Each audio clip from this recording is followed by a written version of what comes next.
మంగళకరమే బంగారం నిత్యం శక్తిమయం అది మాంగళ్యంగా ముడిపడితే తరించును స్త్రీ హృదయం తాళిబొట్టులు రెండు పుస్తెలు లక్ష్మీ పార్వతులు అవి పుట్టినింటికి మెట్టినింటికి పట్టిన హారతులు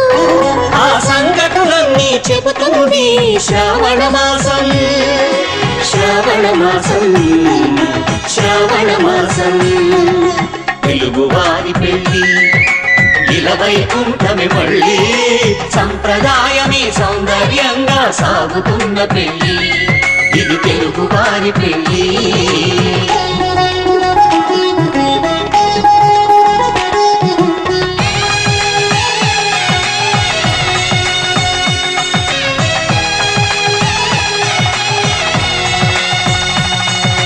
నవగ్రహాలకు ప్రతిరూపం